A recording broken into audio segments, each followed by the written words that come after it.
Évangile de Jésus-Christ selon saint Matthieu. En ce temps-là, Jésus disait à ses disciples, « Quand le Fils de l'homme viendra dans sa gloire, et tous les anges avec lui, alors il siégera sur son trône de gloire. Toutes les nations seront rassemblées devant lui. Il séparera les hommes les uns des autres, comme le berger sépare les brebis des boucs. Il placera les brebis à sa droite et les boucs à gauche. Alors le roi dira à ceux qui seront à sa droite, « Venez, les bénis de mon Père, recevez en héritage le royaume préparé pour vous depuis la fondation du monde. Car j'avais faim et vous m'avez donné à manger. J'avais soif et vous m'avez donné à boire. J'étais un étranger et vous m'avez accueilli. J'étais nu et vous m'avez habillé. J'étais malade et vous m'avez visité.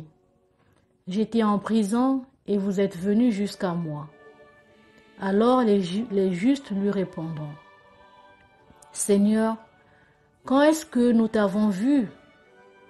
Tu avais donc faim et nous t'avons nourri. Tu avais soif et nous t'avons donné à boire. Tu étais un étranger et nous t'avons accueilli. Tu étais nu et nous t'avons habillé.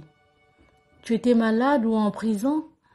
Quand sommes-nous venus jusqu'à toi? » Et le roi leur répondra, « Amen, je vous le dis. Chaque fois que vous l'avez fait à l'un de ces plus petits de mes frères, c'est à moi que vous l'avez fait. » Alors il dira à ceux qui seront à sa gauche, « Allez-vous-en loin de moi, vous les maudits, dans le feu éternel préparé pour le diable et ses anges. Car j'avais faim et vous ne m'avez pas donné à manger.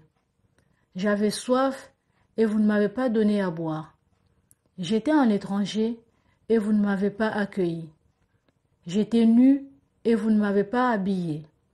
J'étais malade et en prison et vous ne m'avez pas visité. » Alors ils répondront eux aussi, « Seigneur, quand avons-nous vu avoir faim, avoir soif, être nus, étrangers, malades ou en prison, sans nous mettre à ton service? » Il leur répondra, « Amen, je vous le dis. Chaque fois que vous ne l'avez pas fait à l'un de ces plus petits, c'est à moi que vous ne l'avez pas fait. » Et ils s'en iront, ceux-ci au châtiment éternel, et les justes à la vie éternelle. Acclamons la parole de Dieu. Louange à toi, Seigneur Jésus.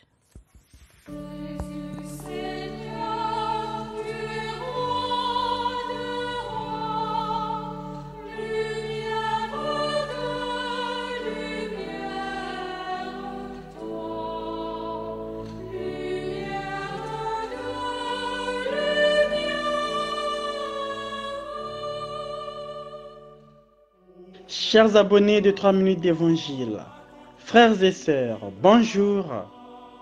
Il y a quelque temps, une série de t-shirts a été lancée sur lesquels on pouvait lire « Ne bougez pas, Dieu existe, mais ce n'est pas vous ».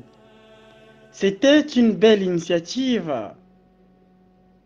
qui nous a certainement fait sourire et nous avons probablement trouvé la bonne personne à qui l'offrir. Mais autour de cette phrase tourne tout le drame de la condition humaine. Car derrière le sens du mot Dieu utilisé ici, il y a en fait l'idée tout occidentale de la seigneurie divine. Qui que ce soit, Dieu, il est certainement celui qui a le pouvoir sur toute chose et par conséquent, pour au moins s'en sortir dans la vie, il est bon d'être de son côté d'une manière ou d'une autre. Après tout, les 10 commandements que le Dieu monothéiste a donnés à Moïse ne commencent-ils pas par « Tu n'auras pas d'autre Dieu que moi ». Cette façon de comprendre La divinité signifie que dès que l'homme a acquis un peu de pouvoir, grâce à la technologie, il a rejeté cette image oppressive, se réjouissant de ne pas être puni pour avoir cessé de s'agenouiller devant lui, jetant ainsi les bases de la culture que nous respirons, qui était censée donner à l'homme la liberté et la plénitude. Mais ce Dieu n'a jamais existé.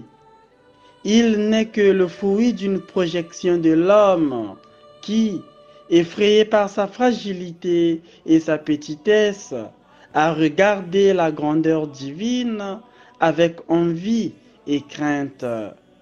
Ce commandement de Dieu n'est pas destiné à préserver l'homme de Dieu, car Dieu n'a pas besoin de garde du corps, mais à défendre l'homme auquel il s'adresse. En fait, il contient un présupposé implicite. S'il est oublié, risque de les pervertir. L'homme tend constitutionnellement à adorer, précisément parce qu'il a été créé pour être un partenaire dans une relation de communion avec Dieu. Le danger est donc de faire de l'objet de son adoration, c'est-à-dire de son engagement, de son énergie, de son attention, de son attente d'être reconnu et apprécié. Ce qui n'est qu'une idole et qui, en tant que telle, a besoin de notre énergie pour tenir parce qu'elle ne tient pas debout toute seule.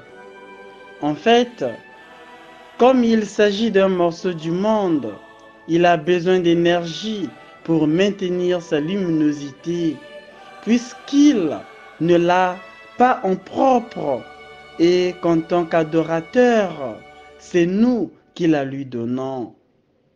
Nous avons fini par faire de tout des dieux, le succès, l'argent, le pouvoir, le divertissement, la famille, etc. Nietzsche l'a très bien compris lorsqu'il a dit « Qu'avons-nous fait pour libérer cette terre de la chaîne de son soleil? Où nous déplaçons-nous? La nôtre n'est-elle pas une éternelle dégringolade? Y a-t-il encore un haut et un bas? N'est-il pas devenu plus froid?